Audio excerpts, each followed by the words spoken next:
स्वागत आपका आवाज़ जनता की में। मैं आवाज़ जनता से सत्येंद्र उपाध्याय। आज हम समाजवादी पार्टी का एक काफ़िला किसी के स्वागत के लिए खड़ा था और हम जा रहे थे, तो हमने सोचा कि रुक करके कुछ उनसे बातें कर ले, क्योंकि 2022 का जो चुनाव है वो बहुत अहम भूमिका है। समाजवादी पार्टी अभी साइकिल यात्रा आपने देखी होगी, अखिलेश जी ने निकाला था और काफ़ी उसमें भीड़ रही। काफ़ी भारतीय जनता पार्टी के लोगों को उन्होंने सीख देने की कोशिश की कि आखिर ये सरकार कर क्या रही है, दूसरी सरकार क्या कर रही है। इसी के बीच में हमारे साथ कुछ युवा चेहरे हैं, क्योंकि युवाओं का भविष्य चुनाव को बहुत बड़ा तय करता है। यही युवा भारतीय जनता पार्टी को गद्दी में बैठाया था और वही युवा आज समाजवादी पार्टी के साथ हैं या किसके साथ हैं, जानने की कोशिश करेंगे युवाओं के साथ। सर, आपका परिचय? तो मैं गौरव मेहरोलिया, समाजवादी पार्टी मजदूर सभा जिला महासचिव गाजियाबाद से। जी। तो जिस तरह से गौरव साहब, मैं ये जानना चाहूँगा कि आज आप लोग यहाँ इकट्ठा हुए, तो क्या प्रोग्राम है आपका? ये आज हमारे जो गाजियाबाद आगमन में जो हमारे प्रदेश अध्यक्ष हैं यूथ ब्रिगेड के, आप देख ही रहे हैं, वो अनीस राजा जो आ रहे हैं, उनके स्वागत के लिए, भव्य स्वागत के लिए हम यहाँ पे सब उपस्थित हैं।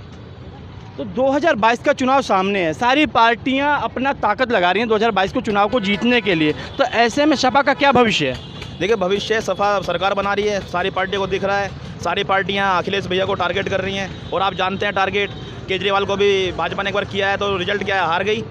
बंगाल में टारगेट ममता जी को किया, हार गई। इस बार उत्तर प्रदेश में टारगेट अखिलेश जी को कर रहे हैं, तो फिर भी हारेंगे। योगी जी तो कह रहे हैं कि शायद विकास का जो हवा बही है वो भारतीय जनता पार्टी के ही उसमें बही है। देखिए, विकास ये कोई नाम है या कोई काम है, पहले आप इसको सिद्ध करें। विकास कोई नाम है या काम है? वो तो मैं आप आपको लोग बताता समझते हैं ना। ये नारियल पानी वाला अगर हमारे प्रदेश में किसी और की सरकार होती तो समय करीब 11 बजने जा रहे हैं, इसकी ठेली खाली हो गई होती। जनता के पास नारियल पीने का पैसा नहीं है, इसलिए इसके पास नारियल बचा हुआ है। अगर जनता का विकास होता तो लोगों के पास पैसा होता और उसका सारे नारियल बिक गए होते। इससे सिद्ध होता है कि रोजगार नहीं है। 11 बज चुके हैं और उसका नारियल पानी बिका नहीं है, ये सिद्ध होती है बात।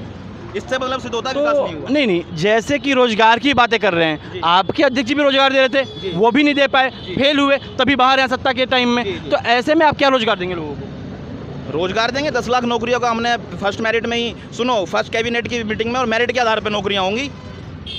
सर, मेरिट के आधार पर अगर नौकरियां होती हैं तो ये कहीं ना कहीं खामियाजा भी होता है। बहुत ऐसे सारे लोग हैं जो पढ़े लिखे नहीं हैं, जो नकल से पास हुए, नकल माफियाओं को अगर नौकरी मिल जाएगी उससे क्या होगा? एक बार जोरदार ताली भाई के लिए।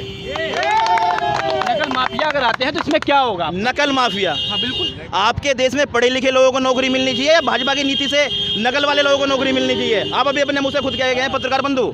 मैं फिर कह रहा हूँ, सुनिए, मेरिट के आधार पर नौकरियां होनी चाहिए। जो नकलची लोग नकल करके पास होंगे वो 2-4-5 लाख की रिश्वत देके जो हमारे पढ़े लिखे लोगों को भी पीछा कर देंगे।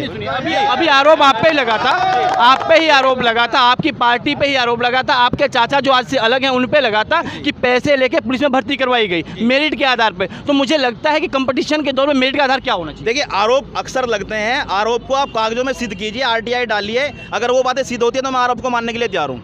अगर कागजों में आरोप सिद्ध नहीं होते तो वो बेबुनियाद हैं, उन पर आरोप लगाने की आप जरूरत ना करें। नहीं, अभी जैसे कि भारतीय जनता पार्टी पीछे से भी कहती आ रही है, जो आपने अभी कहा कि मेरिट के आधार पे, तो मुझे लगता है कि कंपटीशन के दौर में कंपटीशन के आधार पर होना चाहिए, मेरिट के आधार पे? मेरिट के आधार पर होना चाहिए। ऐसा क्यों?